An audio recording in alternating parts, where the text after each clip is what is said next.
हमारी साइकिल है फर्राटेदार, लेकर जाती हमको गांव के उस पार। ओहो, निकला हूँ मैं करने दूध का व्यापार। मनसुख सुनीता चाची के घर के बाहर साइकिल रोकता है और घंटी बजाता है। काकी, आ जाओ, दूध ले लो।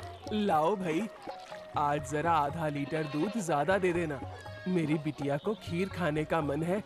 हाँ हाँ, अभी ले लो, बढ़िया सी खीर बनाकर खिलाना बिटिया को।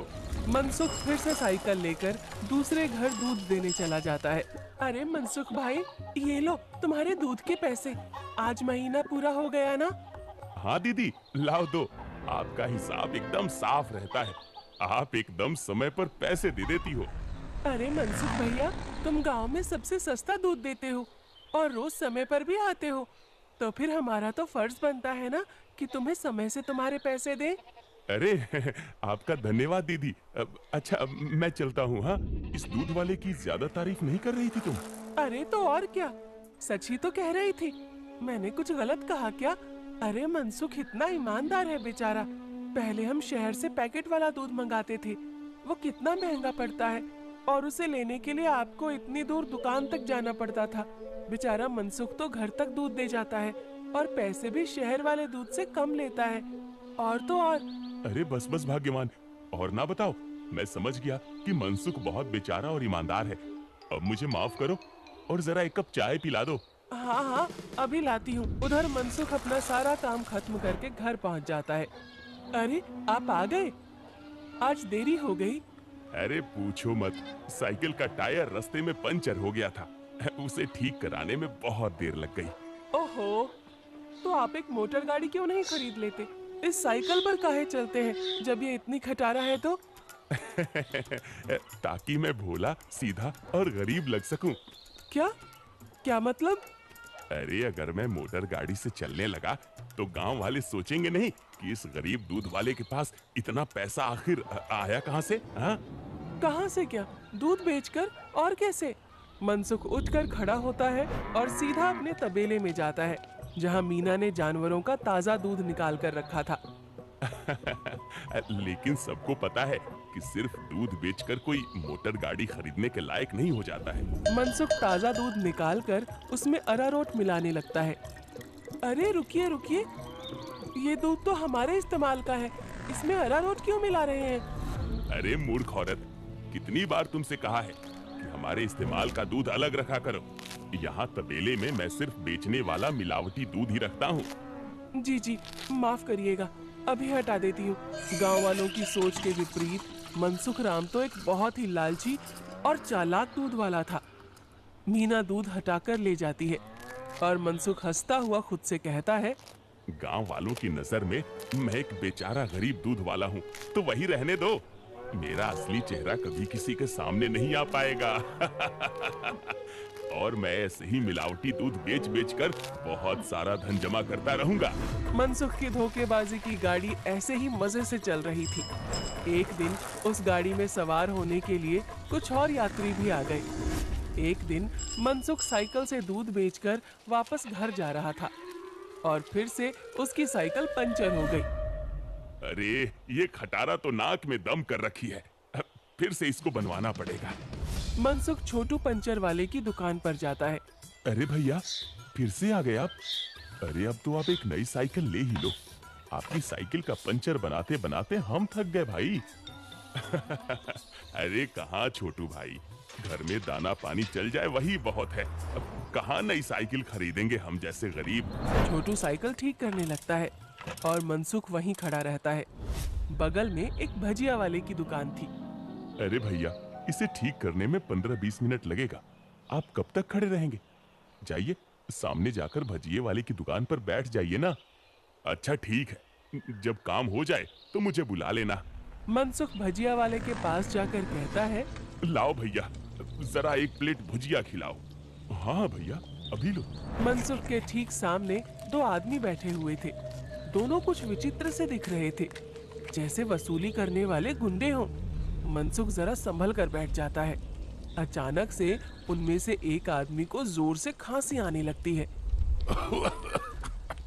अरे कैसी भजिया बनाई है तूने? नालायक, अरे अरे, क्या हुआ भैया जी? अरे जल्दी पानी लाओ। अरे भैया, पानी तो खत्म हो गया है, मैं अभी कुएं से लेकर आता हूँ। तो क्या खो, तब तक मैं खांसता ही रहूंगा। मनसुख जल्दी से उठकर अपनी साइकिल में लगे कैन से थोड़ा दूध लेकर आता है। लो भैया, इससे तुम्हें राहत मिलेगी। वो आदमी जल्दी से दूध पी लेता है और उसकी खांसी रुक जाती है। अब जाकर आराम मिला, तुम्हारा धन्यवाद। कोई बात नहीं भैया, इंसान ही इंसान के काम आता है ना। ये लो भैया आपकी भजिए। अच्छा, मैं अभी पानी भर के लाता हूँ, कहीं किसी और को जरूरत पड़ी तो पहले से रहना चाहिए ना। जब भजिया वाला चला जाता है तो मनसुख को अकेला पाकर वो गुंडे जैसा दिखने वाला आदमी मनसुख से कहता है, काफी शुद्ध दूध बेचते हो। क्या क्या मिलाया था दूध में? ये सुनकर मनसुख सकपका जाता है और भजिया उसके हाथ से गिर जाती है। क्या क्या मतलब है आपका भैया? मतलब ये दूध तो बहुत मिलावटी था, चक्कर ही पता चल गया। आज तक गांव में कोई भी मनसुख के मिलावटी दूध का स्वाद नहीं समझ पाया था और इस नए आदमी ने एक घूंट पीकर ही समझ लिया। मनसुख बहुत घबरा जाता है। देखो भैया, इस बारे में किसी को कुछ मत बताना। चाहो तो मुझसे कुछ पैसे ले लो, मेरे सालों का बना बनाया धंधा है, इसे चौपट मत करना। अरे हम तुम्हारा धंधा चौपट करने नहीं आए हैं, बल्कि हम तो तुम्हारे धंधे में 4 चांद लगवा देंगे। क्या मतलब है तुम्हारा? देखो भाई, मिलावट तो तुम कर ही रहे हो, तो हम तुम्हें मिलावट से कुछ अलग करने को नहीं कहते। तुम बस अपने दूध में ये मिला देना। वो गुंडा मनसुख के हाथ में एक पाउडर की पुड़िया थमाता है। ये क्या चीज है भाई? नहीं नहीं, ये नशे वशे का व्यापार नहीं करता मैं, ये सब तुम अपने ही पास रखो। अच्छा, मतलब सिर्फ दूध में अरारोट मिलाने का व्यापार ही करते हो? चलो ठीक है, कोई बात नहीं। हमने सोचा था तुम भी 4 पैसे ज्यादा कमा लो, मगर ये तो अपना अपना भाग्य है। क्या? अरे मैं तो मजाक कर रहा था। मैं तैयार हूँ भाई। अब सामने से आती लक्ष्मी को भला कौन मना कर सकता है। लाओ लाओ, पुड़िया इधर लाओ। ये हुई ना बात। तो फिर ये लो, इस एक पैकेट को एक बड़े दूध के केन में मिलाना, इससे कम या ज्यादा में नहीं, तभी स्वाद में किसी को अंतर नहीं पता चलेगा। और हाँ, इसे मिलाने के बाद तुम्हारे दूध की डिमांड गांव में 4 गुना हो जाएगी। लोगों को ये बहुत अच्छा लगने लगेगा और चाह कर भी बिना इसे कोई पिए रह ही नहीं पाएगा। एक पुड़िया का 1000 रुपए हुआ। अरे अब ये तो बहुत ज्यादा है भैया। अच्छा, ज्यादा लग रहा है? अब चलो कोई बात नहीं, मत खरीदो। अभी ये भजिया वाला आएगा ना, तो इसे ही बेच देंगे। ये तो खुशी खुशी 1000 रुपए में खरीद लेगा। अरे अरे नहीं, रुको रुको, मैं देता हूँ ना पैसे, ये लो। शाबाश, चलो अगले हफ्ते मिलते हैं। मनसुख की साइकिल ठीक हो गई थी और वो पुड़िया लेकर वापस घर जाता है। जब मनसुख दूध में पुड़िया मिला रहा था, तभी वहाँ पर मीना आ जाती है। अरे ये आप क्या कर रहे हैं जी? ये है जल्दी से अमीर होने का शॉर्टकट। अब बहुत हुआ अरारोट मिलाना, अब देखो कितनी जल्दी हम अमीर होते हैं। अरे वाह, आप तो बहुत समझदार आदमी हैं। कितना अच्छा हुआ जो मेरी माँ ने आपसे मेरी शादी करवाई। अच्छा, काश मैं भी ऐसा ही कह सकता, भाग्यवान। जी क्या? मैं समझी नहीं। नहीं नहीं, कुछ नहीं। अच्छा ठीक है, मैं खाना बना रही हूँ, आप जल्दी से हाथ मुंह धोकर आ जाइए। 1 हफ्ता बीत गया और मनसुख के दूध की डिमांड वाकई में बढ़ गई थी। उसे अच्छा खासा मुनाफा होने लगा था और उसका लालच भी अब 2 गुना हो गया था। मुझे कम से कम 10 पुड़िया दे दो, लेकिन हमेशा संभल कर इसका इस्तेमाल करना। कुछ भी हो जाए, हमने जितना बोला है उससे ज्यादा पाउडर मत मिलाना दूध में, वरना लेने को देने पड़ सकते हैं। हाँ हाँ, मैं ध्यान रखूंगा।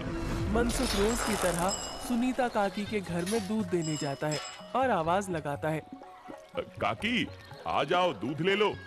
मनसुख के आवाज लगाने पर अंदर से सुनीता काकी की जगह एक जवान लड़का आता है। लाओ भैया, दूध मुझे दे दो। अरे आप कौन है? आपको पहले तो कभी गांव में नहीं देखा। अरे मनसुख, ये मेरा भतीजा है, अपने पिताजी के साथ यहाँ कुछ दिनों के लिए छुट्टी पर आया है। अच्छा, छुट्टी पर? अब शहर में क्या नौकरी करते हो भैया? पुलिस में हूँ। पुलिस का नाम सुनते ही मनसुख घबरा जाता है और उसके हाथ से बर्तन छूट जाता है। सारा दूध नीचे गिर जाता है। अरे अरे, ये क्या हो गया? ये दूध कैसे गिर गया? वो गलती से हाथ से बर्तन फिसल गया था काकी। कोई बात नहीं, दूसरा दूध दे दो। अरे नहीं, आज तो दूध खत्म हो गया है काकी। मैं कल आता हूँ ना। अच्छा, अब मैं चलता हूँ। इतना कहकर मनसुख जल्दी से वहां से भाग जाता है। मनोज और सुनीता दोनों को मनसुख की ये हरकत बहुत अजीब लगती है। ये इसे क्या हो गया? इसने ऐसा तो पहले कभी नहीं किया। होगी जरूर कोई बात। खैर चलिए, अंदर चलते हैं बुआ जी। आज तो बाल बाल बचा। कहीं उस पुलिस वाले को सच का पता चल जाता तो आज तो मैं गया काम से।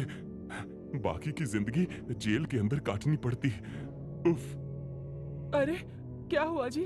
आप ऐसे हाँफ क्यों रहे हैं? फिर से कुत्तों ने दौड़ा दिया था क्या? अरे चुप करो तुम। तुम्हारे ही बोलने की कमी है इस वक्त। जाओ यहाँ से। मेरे सर में दर्द हो रहा है, उसे और मत बढ़ाओ। क्या आप भी? मैं जब भी बोलती हूँ पता नहीं कैसे आपके सिर में दर्द होने लग जाता है। ओफो, तुम्हारे सामने आकर बैठना ही पाप है। मैं जा रहा हूँ यहाँ से। मनसुख गुस्से में घर से बाहर जाने लगता है और तभी वो देखता है कि सामने से मनोज चला आ रहा है। अरे दादा रे, ये वापस यहाँ क्यों आ रहा है? मनसुख जल्दी से वापस घर के अंदर भाग जाता है। देखा, नहीं रह पाए ना मेरे बिना। हाँ। अरे चुप करो तुम, जब देखो तब बकवास। क्या मैं अंदर आ सकता हूँ? जी, आप यहाँ आइए आइए। हाँ, वो दूध गिर गया था ना, तो बुआ जी ने कहा कि आपके घर आकर दूध ले जाऊं। बड़ा विश्वास है उन्हें आप पर।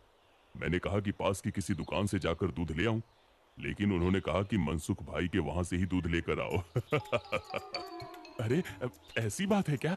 ये तो काकी का बड़प्पन है, वरना मैं तो बस मामूली सा दूध वाला हूँ। अच्छा, ऐसा लगता तो नहीं है। गांव में तो आपके बहुत चर्चे हैं।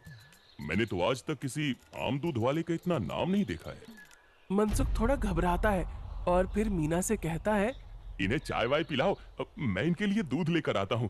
ये शहर से आए हैं, बहुत बड़े पुलिस वाले हैं। अरे वाह, आप बैठिए, मैं अभी आपके लिए चाय लेकर आती हूँ। मनसुख तबेले में जाकर शुद्ध दूध निकालता है। अरे अब मैं क्या करूं? इसे मिलावटी दूध कैसे दूं? और अगर एकदम शुद्ध दूध दिया तो फिर सुनीता काकी को स्वाद अलग लगेगा। ये तो मैं अच्छा फंस गया हूँ। मनसुख सोच विचार में डूबा था और उधर मीना चाय बनाकर ले आती है। लीजिए, गर्मा गर्म चाय और पनीर के पकौड़े खाइए। मनसुख तबेले से बाहर आकर बहाना बनाता है। अरे आज इतनी गर्मी है ना, जो भी बचा हुआ दूध था वो तो फट गया। माफ करना, आप इतनी दूर आए और दूध ही नहीं बचा। अरे चलिए, कोई बात नहीं। आज हमारे नसीब में आपके यहाँ का दूध नहीं लिखा है, तो कोई बात नहीं। और वैसे भाभी जी ने बहुत कमाल की चाय और पकौड़े बनाए हैं। एकदम शुद्ध दूध और पनीर का स्वाद था। अब मैं चलता हूँ। मनोज इतना कहकर चला जाता है। पीछे से मनसुख चिढ़ते हुए मीना से कहता है, अरे क्या जरूरत थी पकौड़े बनाने की? अरे केवल चाय देती ना, उससे ज्यादा स्वाद नहीं देना था। छी छी, कैसी बातें करते हो? मेहमान तो भगवान होता है ना। ओफो, तुमसे बहस करना ही बेकार है। गुस्से में मनसुख चला जाता है। मनोज के डर से कुछ दिनों तक मनसुख किसी को भी दूध देने नहीं जाता और बीमारी का बहाना लगा देता है।